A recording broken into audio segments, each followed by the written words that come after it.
ተናገር። እኔ ምንም አውቀው ነገር የለም። ለራሴ ያዘለኝው እንኳን ማዘን አይደለም ለምን ድብናት ከኔ እጅ የምታመጣ። በመጀመሪያ ወደ ቀጣይ ቪዲዮ ከመውሰዴ በፊትና ያለኝን ሀሳብና አስተያየት ከመስጠቴ በፊት ለምንድነው ሰብስክራይብ ማታደርጉኝ? ለምንድነው ላይክ ማታደርጉኝ?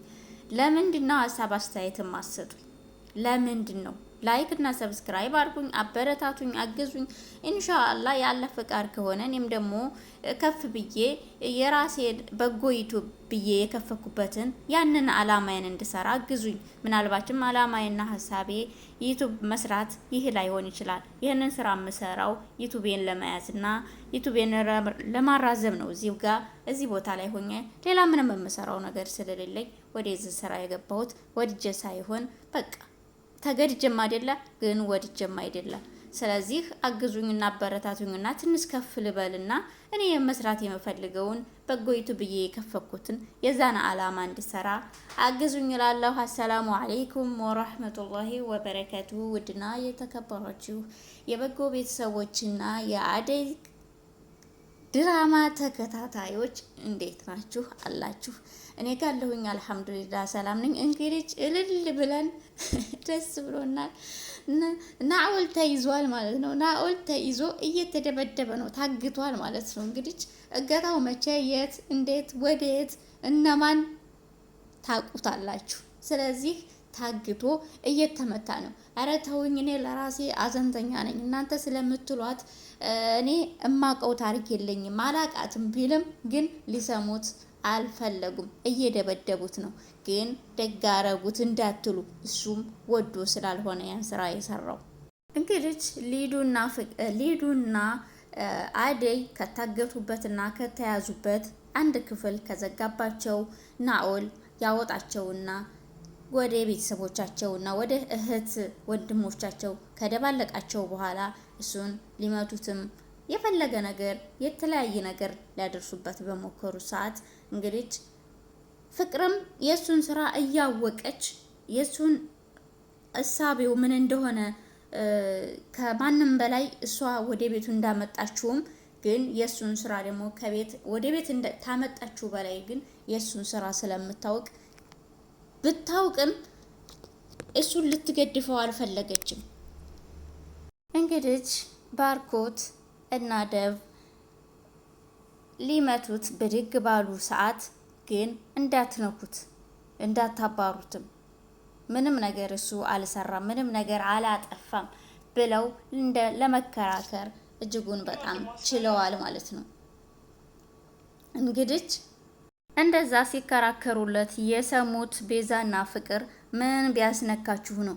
ይህ የመድኃኒት ነው ወይስ የጉቦ ቢሏቸውም ሁለቱም እንደሌለባቸው መድኃኒትም ወጣውም ይሁን ነክተውም እንዳልሆነ ምንም አይነትም ጉቦም እንደሌላቸው ነገር ግን ናኦል አሳዝኗቸው እንደሆነ ቢነግሯቸውም ግን ማንኛቸውም ይሁን ሊዋጥላቸው አልቻለም። ተዋጠላቸውም አልተዋጠላቸውም አደይና ሊዱ በሐሳባቸውና በአቋማቸው ጠንተው ናኦል የዋህ ልጅ እናንተ እንደምታስቡት መጥፎ ሰው አይደለም፣ ለራሱ እናቱ ሞታበት ብሎም ጓደኛው የልጅነት ፍቅሩ ተጎድቷል፣ ሞታበት። ስለዚህ ምንም ነገር አትበሉት፣ ከቻላችሁ ከምታባሩትና ከቤት ከምታወጡት እኛ ጋር ሆኖ አዘኑን እኛ ጋር ይውጣ ቢሏቸውም ግን ማንም ሰው ፍቃደኛ ሊሆን ስላልቻለ አይንህን እንዳላይህ አይንህን ነው ማጠፋልህ ተብሎ ተቤት ውጥት ተማለቱ። እንግዲህ በሁለት ጎረምሳ ከአንዱ ቤት አንዱ ቤት ታፍኖ ሲመታ አይተናል። እኔ አዘንተኛ ነኝ፣ አትምቱኝ፣ አደብድቡኝ፣ አትናገሩኝ፣ ደቃቁኝ፣ ለምንድን ነው እንደዚህ የምታደርጉኝ ቢላቸውም ማንም ሰው ፈቃደኛ ሊሰማው ፈቃደኛ ስላልነበረ ያው እየመቱት እየቀጠቀጡት ነበረ ማለት ነው። እንግዲህ የሰውን ችግር ቀድሞ ከመረዳት ይልቅ ወደ ችግር መፍጠር ሰው እንግዲህ እንደዚህ ነው ያደለዋል፣ ወደዛ ያደለዋል። ሰውን ከመረዳት ወደ ችግርና ወደ ጸብ መግባት ባህሪያችን እየሆነ እየሄደ ነው ማለት ነው። እንግዲህ ቤዛን በቆመችበትም ይሁን በተቀመጠችበት ወንድሟ ዴቭ ሊዱ ግን ምንም አይነት ምላሽ አልሰጠችም። ለምንድነው የሱን ነውር የሱን ችግር ወንጀለኛ እኮ ነው ለምን ትተባበሪያለሽ? ተመተባበር ሳይቆጠረብሽም የሱን ወንጀል ስትሸፍኒ ቢላትም እሷ ግን እንዳውም በተገላቢጦሹ እሱን ከቤት ስላባረርከው እጅግ በጣም ደብሮኛል፣ አዝኜብሃለሁ። ማለትም እዚህ ቤት እንድደርስ ያደረገኝ እሱ ነው ብላዋለች ማለት ነው። እንደዛ ስትለው እግርሽን ሰብሮ ግን ደግሞ አዝሎ ያመጣሽ ሰው ዘመድሽ ነው ባለውለታሽ ነው ብሎ ቢመልስላትም እሱ እግሬን አልሰበረኝም ግድች እንደዛ በማለት መልሰዋለች ማለት ነው። እንደዛ በማለት መልሳለታለች። ለናኦል ሁላቸውም እንደተከራከሩለት ሁለታቸውም አደይም ብትጠየቅ እንደዛ የሱን ያሳዛኝ ህይወት እንጂ የምትናገረው ስለሱ መጥፋት ክፉና መጥፎ ስራ አልተናገረችም። ግን ይህንን የምታውቀው ፍቅር እሷን እንደማይፋቷትና እሷን እንደማይለቋት አቃለች ማለት ነው።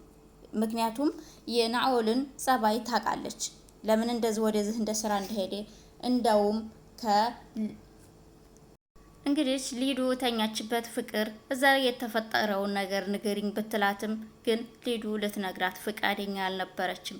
ምክንያቱም ጸባዩዋንና ስራዋን ስለምታውቅ እኔ ይህን የሰራሽውን ስራና ያሳለፍኩትን መቼም አረሳውም፣ አንቺን የምበቀልብሽ ቀንና ጊዜ አለ፣ ብቻ ጊዜሽን ጠብቂ ብላታለች ማለት ነው ለፍቅር ሊዱ። በመቀጠልም ቤዛን አደይ በጥፊ አጠናግራታለች። በጥፊ የመታችባት ምክንያት እንግዲህ ያለማንነቷና እርሷ ያልሰራችውን ስራ ይህን አድርገሻል ሴትነቷንና ክብሯን የሚነካ ነገር በመናገሯ በጥፊ ልትመታ ትችላለች ማለት ነው። አደይ በጥፊ ስትመታት ቤዛን ይህንን ያየው ባርኮት እንደ ምን ተፈጥሮ ነው ቤዛ አደይ ምን ሆናችሁ ነው?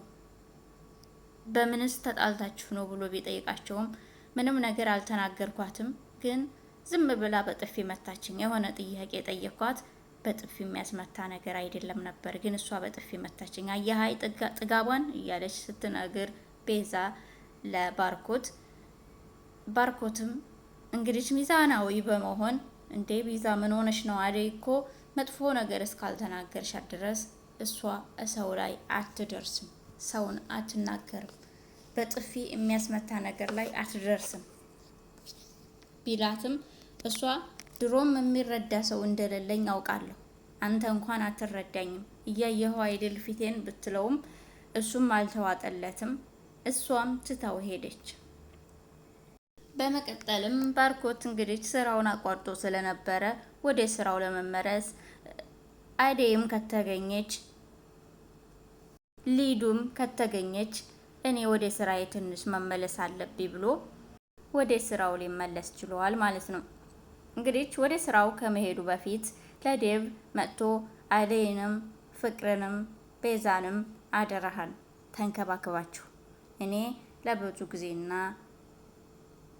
በተደጋጋሚ ጊዜ ከስራ ስለቀረው አሁን እስኪ ወደ ስራ ብቅ ልበል ብሎ ወደ ስራ ሄዷል ማለት ነው። እንግዲህ እሱም ዴቭ አላሳፍርህም፣ አብሽር፣ መሄድ ከፈለክ ልሸኝህ ወይስ እንዴት ሲለው አይ ችግር የለውም ራሴ ሄዳለሁ፣ ብቻ ያልኩህን አድርግ፣ ተንከባከባቸው እነሱን ብሎ ሄዷል ማለት ነው። ቀጣይ ቪዲዮ ላይ የምናየው ይሆናል ደግሞ የሚሆነውን። ሰላም አለይኩም።